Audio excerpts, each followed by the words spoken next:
Any metal parts associated with the pool structure, including rebar or reinforcing metal, must be bonded together into the grounding system. Installing a subpanel for the pool equipment is an acceptable approach.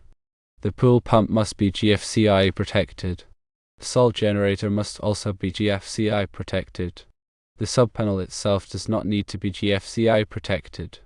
Wire the pool pump on a dedicated 240-volt circuit using THHN or XHHW conductors.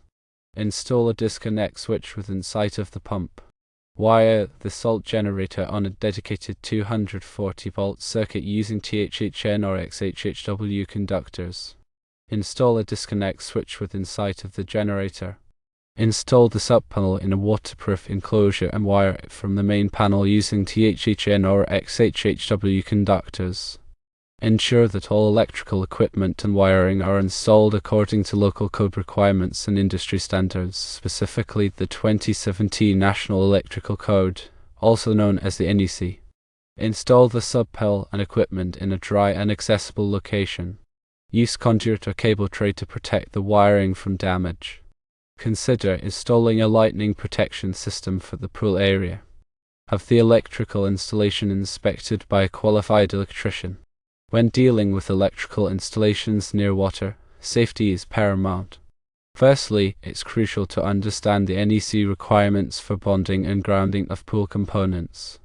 Bonding ensures that all metallic parts of the pool structure and equipment are electrically connected, creating an equipotential plane to minimize the risk of electric shock. Secondly, GFCI protection is essential for pool pumps and salt generators to quickly interrupt power in the event of a ground fault, preventing potentially lethal shocks. The installation of a subpanel provides a convenient and safe way to distribute power to the various pool components. When wiring the pool pump and salt generator, using dedicated 240-volt circuits with THHN or XHHW conductors ensures adequate capacity and durability. Installing disconnect switches within sight of the equipment allows for easy and safe maintenance. The subpanel should be housed in a waterproof enclosure to protect it from the elements and wired from the main panel using THHN or XHHW conductors. It's important to follow all local code requirements and industry standards to ensure a safe and compliant installation. Additionally, consider installing a lightning protection system to protect the pool area from lightning strikes. Finally, always have the electrical installation inspected by a qualified electrician to verify its safety and compliance. The NEC provides specific guidelines for pool electrical installations in Article 680. It outlines the requirements for bonding, grounding, GFCI protection, and wiring methods. Section 680.26 details the bonding requirements for pool components, including metal parts of the pool structure, metal fittings, and electrical equipment. The goal of bonding is to create an equipotential plane that minimizes voltage differences between metallic parts, reducing the risk of electric shock. Section 680.21 specifies the GFCI protection requirements for pool pumps and other electrical equipment. GFCI protection is required for all 120 volts through 240 volts receptacles and equipment located within a certain distance of the pool. Section 680.25 covers the wiring methods for pool electrical equipment. It specifies the types of conductors that can be used, the required ampacity of the conductors, and the installation method. The NEC also addresses the installation of subpanels for pool equipment. Section 680.24 outlines the requirements for locating and wiring subpanels. The subpanel must be located in a dry and accessible location and must be wired from the main panel using appropriate conductors. The general requirements for electrical safety outlined in NEC Articles 110, 250, and 300 also apply to pool electrical installations. Article 110 covers general requirements for electrical installations, including proper wiring methods, overcurrent protection, and grounding. Article 250 provides detailed requirements for grounding and bonding electrical systems. Article 300 covers general requirements for wiring methods, including conduit, cable, and boxes. In addition to the NEC requirements, Local codes and ordinances may also apply to pool electrical installations. It is important to check with the local building department to determine the specific requirements for your area. A proper pool electrical installation involves several key steps. Firstly, conduct a thorough inspection of the pool area to identify all metallic parts that need to be bonded. Secondly, install a bonding grid around the pool, connecting all metallic parts together with a solid copper conductor. Thirdly, provide GFCI protection for all pool pumps, salt generators, and other electrical equipment. Fourthly, install a subpanel in a waterproof enclosure to distribute power to the pool equipment. Fifthly, wire the pool pump, salt generator, and subpanel using appropriate conductors and wiring methods. Finally, have the electrical installation inspected by a qualified electrician to verify its safety and compliance. When selecting electrical equipment for pool installations, it is important to choose products that are specifically designed for use in wet environments. Pool pumps, salt generators, and lighting fixtures should be rated for outdoor use and should be protected from moisture and corrosion. Electrical enclosures and raceways should also be waterproof to prevent water from entering and damaging the wiring. The proper selection and installation of electrical equipment is essential for ensuring the safety and reliability of the pool electrical system. Maintaining a pool electrical system involves regular inspections and testing to ensure that it is functioning properly. Check the bonding connections to ensure that they are tight and free from corrosion. Test the GFCI protection devices to verify that they are tripping properly. Inspect the wiring and equipment for any signs of damage or deterioration. Repair any problems promptly to prevent electrical hazards. Regular maintenance is essential for keeping the pool electrical system safe and reliable. When troubleshooting electrical problems in a pool system, it is important to follow proper safety procedures. Always disconnect power to the circuit before working on any electrical equipment. Use a multimeter to check for voltage and continuity. Wear appropriate personal protective equipment such as rubber gloves and safety glasses.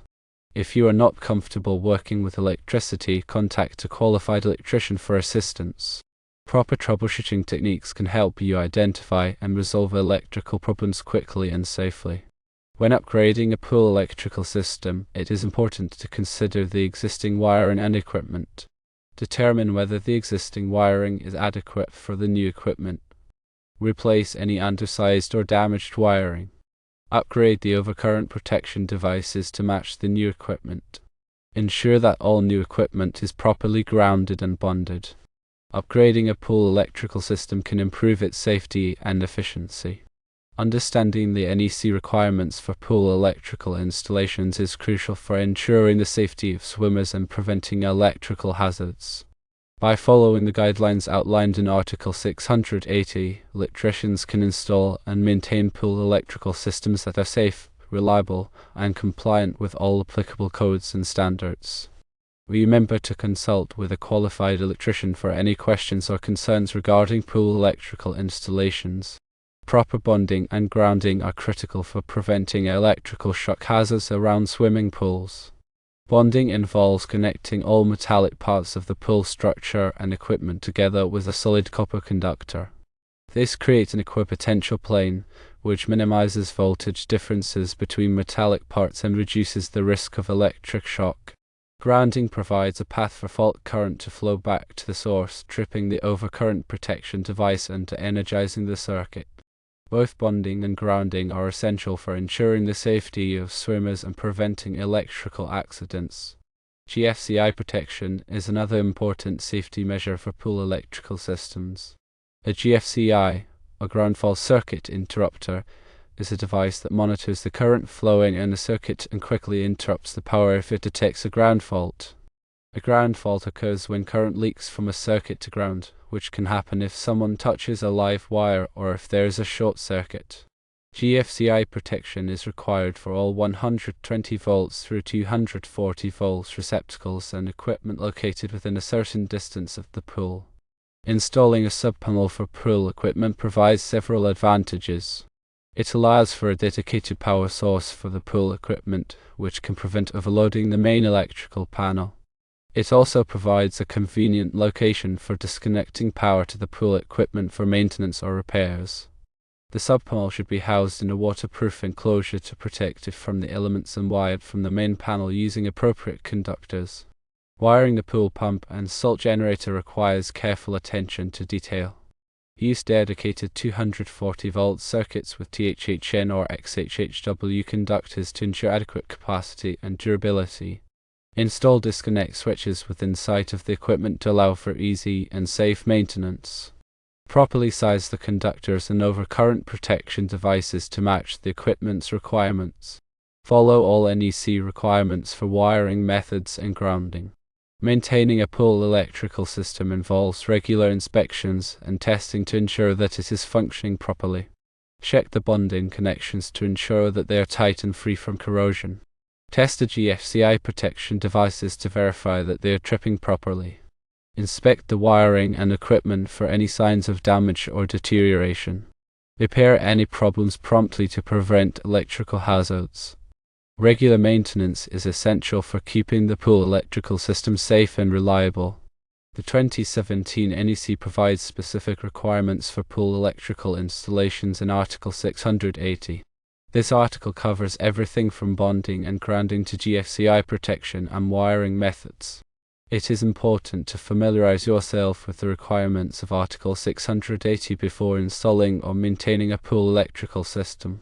The NEC is updated every 3 years, so it is important to stay current with the latest edition. Local codes and ordinances may also apply to pool electrical installations.